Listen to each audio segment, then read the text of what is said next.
손바닥이 찌릿찌릿한 증상은 누구나 한 번쯤 경험할 수 있는 흔한 현상이지만 단순히 일시적인 혈액순환 문제인지 아니면 신경계 이상인지 정확히 파악하는 것이 중요하다. 우리는 하루 종일 손을 사용하며 살아간다.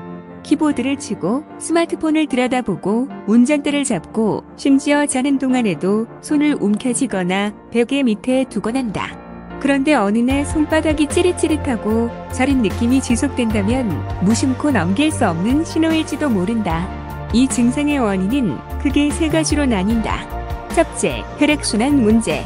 둘째, 신경압박 또는 손상. 셋째, 대사 이상이나 특정 질환과 관련된 증상이다. 먼저 혈액순환 문제를 살펴보자.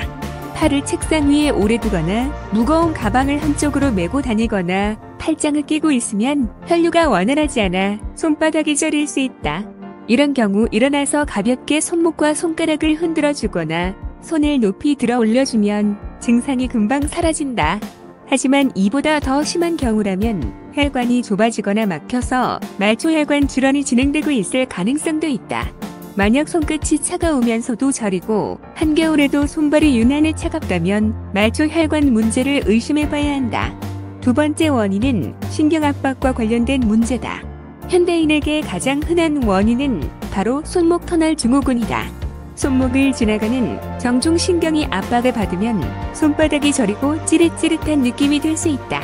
특히 키보드를 오래 사용하거나 스마트폰을 많이 보는 사람, 손을 많이 쓰는 직업군에서 자주 발생한다. 초기에는 자고 일어났을 때 손이 저리는 정도로 시작하지만 점점 손을 움직일 때도 불편함을 느끼게 된다.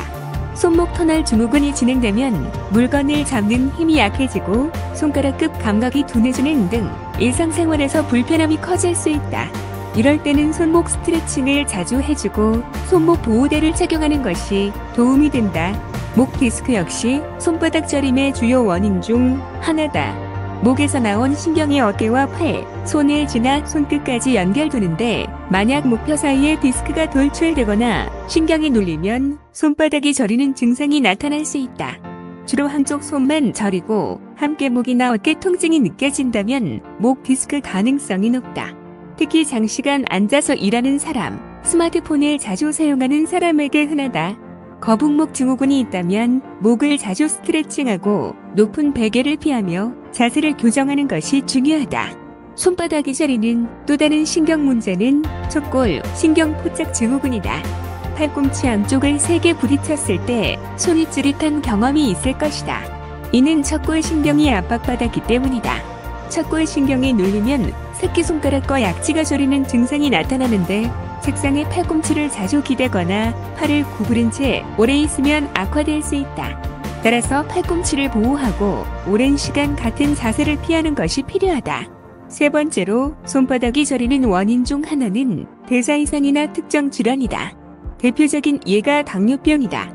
당뇨병이 진행되면 혈당이 신경을 손상시켜 손과 발이 저리는 말초신경병증이 나타날 수 있다. 초기에는 가벼운 저림이지만 점점 감각이 둔해지고 상처가 나도 쉽게 낫지 않는 등의 증상이 동반된다. 특히 양손과 양발이 대칭적으로 저린다면 당뇨를 의심할 필요가 있다. 당뇨병이 원인이라면 혈당 관리를 철저히 해야 한다. 영양 부족도 손저림의 원인이 될 수 있다. 비타민 B1, B6, B12는 신경 기능을 정상적으로 유지하는 중요한 영양소다. 이들이 부족하면 신경이 예민해지고 저림 증상이 발생할 수 있다. 또한 칼슘과 마그네슘이 부족해도 근육 경련과 신경 과민 증상이 나타날 수 있다.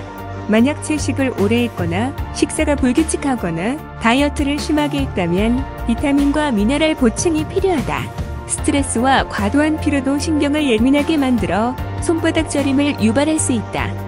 불규칙한 생활 습관과 만성 스트레스는 자율신경계를 교란시키고 이는 말초 신경에도 영향을 미쳐 찌릿한 감각을 일으킬 수 있다.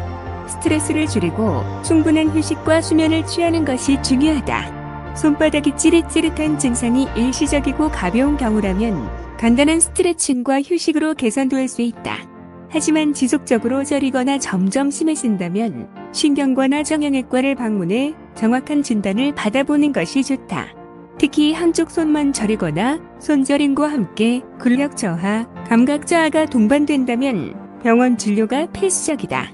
생활 속에서 손저림을 예방하기 위해서는 다음과 같은 습관이 도움이 된다. 첫째, 손목과 손가락을 자주 스트레칭하고 장시간 같은 자세를 피한다. 둘째, 손목에 무리가 가지 않도록 스마트폰과 키보드 사용 시간을 조절한다. 셋째, 충분한 영양 섭취를 통해 신경 건강을 유지한다. 넷째, 혈액순환을 원활하게 하기 위해 가벼운 운동을 꾸준히 한다. 다섯째, 스트레스 관리를 통해 자율신경계를 안정시키는 것도 중요하다. 손바닥 저림은 단순한 증상처럼 보일 수 있지만 신체가 보내는 중요한 신호일 수도 있다. 원인을 정확히 파악하고 적절한 대처를 한다면 증상을 완화하고 더 큰 문제를 예방할 수 있다. 손바닥 저림이 단순한 피로인지, 신경 이상인지, 혈액순환 문제인지 스스로 체크해보고 필요하면 병원에서 정확한 진단을 받아보는 것이 중요하다. 진심 댓글 구독 부탁드립니다.